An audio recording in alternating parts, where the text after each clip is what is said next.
കൂന്തൽ കിട്ടിയാൽ ഒന്ന് ഇതേപോലെ ട്രൈ ചെയ്ത് നോക്ക്. സംഭവം ഇതല്ല കേട്ടോ, സംഭവം ഞാൻ ഇപ്പം കാണിച്ചു തരാം. അതിന് വേണ്ടിയിട്ട് ആദ്യം തന്നെ നമുക്ക് കൂന്തൽ ക്ലീൻ ചെയ്തെടുക്കണ്ടേ.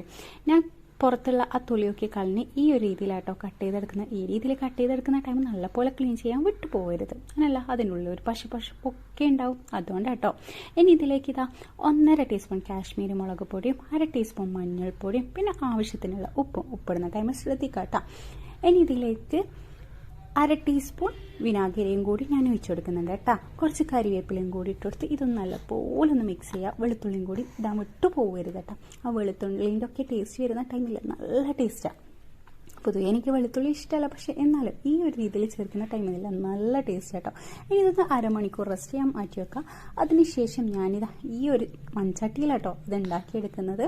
അതിന് വേണ്ടിയിട്ട് മൺചട്ടി ചൂടായി വന്ന ടൈം അതിലേക്ക് 1.5 ടീസ്പൂൺ വെളിച്ചെണ്ണയും പിന്നെ കുറച്ച് കരിവേപ്പില ഇട്ട് കൊടുത്ത് നേരത്തെ നമ്മൾ മിക്സ് ചെയ്ത് വെച്ചിട്ടുള്ള നമ്മളെ കൂന്തലും കൂടി ഇട്ട് കൊടുക്കുന്നുണ്ട് കേട്ടോ. ചില നാട്ടിൽ ഇതിനെ കണവ അങ്ങനെയൊക്കെ പേരും കൂടി ഉണ്ട് കേട്ടോ. ഇനി ഇതിലെ വെള്ളമൊക്കെ ഒന്ന് വറ്റി വരണം കേട്ടോ.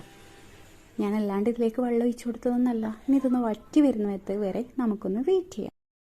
ചെമ്മീൻ പോലെ തന്നെ കണവയിൽ നിന്നും കണവ കൂന്തൽ ഇതിൽ നിന്നും വെള്ളം ഇങ്ങനെ വരും കേട്ടോ. അല്ലാണ്ട് ഞാൻ ഒഴിച്ചു കൊടുത്ത വെള്ളമൊന്നല്ല. അങ്ങനെ വെള്ളമൊക്കെ ഏകദേശം വറ്റി വന്നിട്ടുണ്ട്. പിന്നെ ലോ ഫ്ലെയിമിൽ വെച്ചിട്ട് ചെയ്യാൻ തന്നെ ശ്രമിക്കാം.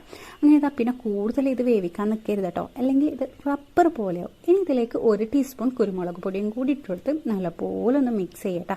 സംഭവം റെഡി ആയിട്ടുണ്ട്. ഒന്ന് ട്രൈ ചെയ്ത് നോക്കട്ടെ. സംഭവം നല്ല ടേസ്റ്റാണ്. എന്തായാലും ട്രൈ ചെയ്ത് നോക്കി. വീഡിയോ ഇഷ്ടമായി ലൈക്ക് ചെയ്യുക. അതേപോലെ സബ്സ്ക്രൈബ് ചെയ്യേണ്ട കാണണമെങ്കിൽ ഒന്ന് സബ്സ്ക്രൈബും കൂടി ചെയ്ത് സപ്പോർട്ട് ചെയ്യുക.